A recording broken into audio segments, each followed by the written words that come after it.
All right, welcome to The Antic.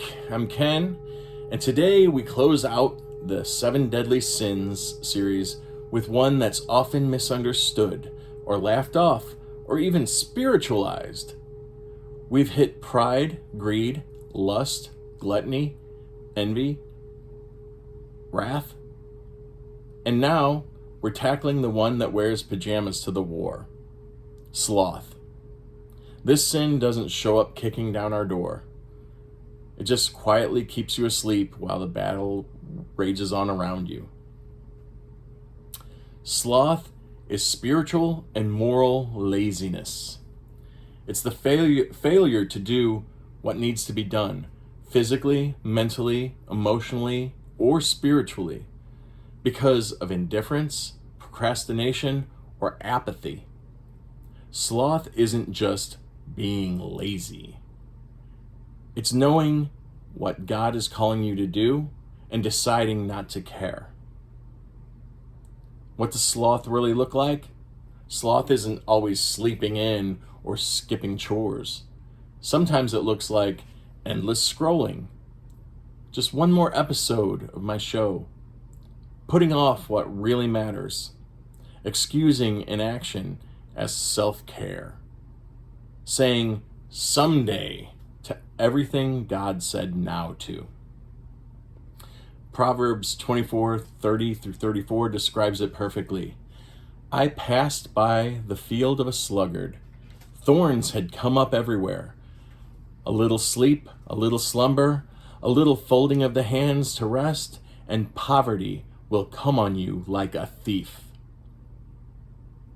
Sloth is the sin of wasting what God gave you.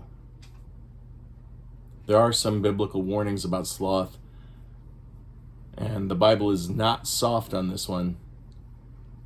Proverbs 21:25 said, "The craving of a sluggard will be the death of him, because his hands refuse to work."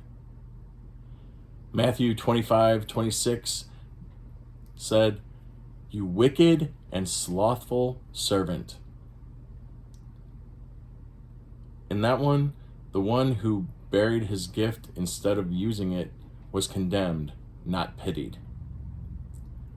And Revelation 3:16 to the lukewarm church, "Because you are neither hot nor cold, I will spit you out of my mouth."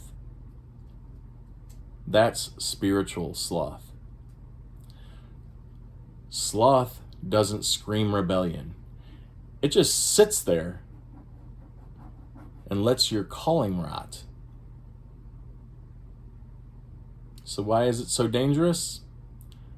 Sloth starves discipline. It chokes purpose.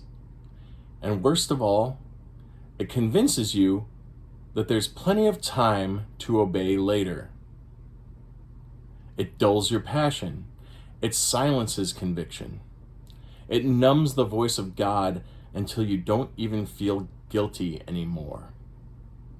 Sloth is Satan's lullaby. It doesn't need you to sin big. It just needs you to stop caring. So, what's your righteous alternative? The antidote to sloth is diligence, urgency, and faithful obedience. Romans 12:11 says, "Do not be slothful in zeal, but be fervent in spirit, serving the Lord." Don't just do the minimum. Burn for him. Colossians 3:23 says, "Whatever you do, work at it with all your heart as working for the Lord." Every task, yes, even the small ones, can become worship.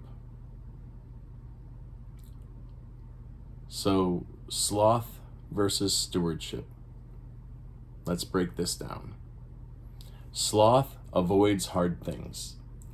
Sloth delays obedience, lives for ease, lets gifts go to waste, numbs the spirit, is lukewarm.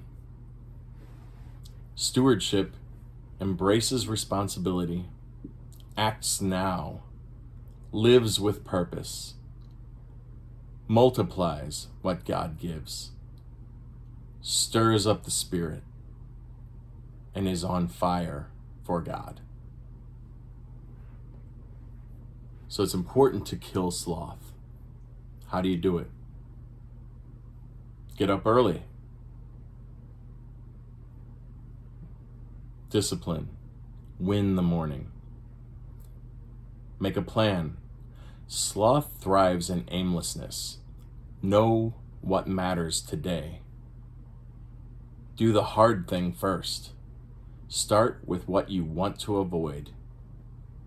Commit to consistency over intensity. Faithfulness beats motivation every time. Ask the Spirit to reignite your zeal. Don't just do more, burn brighter. If you enjoyed this or it touched you in some way, don't brush it off. Like, subscribe, check out the other videos, and walk with me. You were made for action, made for movement, made to carry the fire of God, not just to sit on it. Don't waste your life numbed out and waiting. Live like you've got work to do, because you do.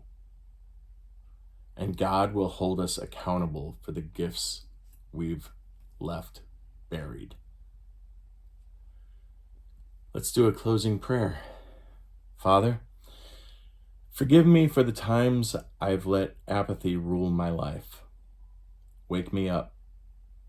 Break the patterns of laziness and delay. Teach me to live urgently, faithfully, and joyfully. To work not for approval, but because you're worth it. Reignite my passion. Fuel me with your Spirit. In the name of the Father, the Son, and the Holy Spirit, so be it. May the truth set us all free.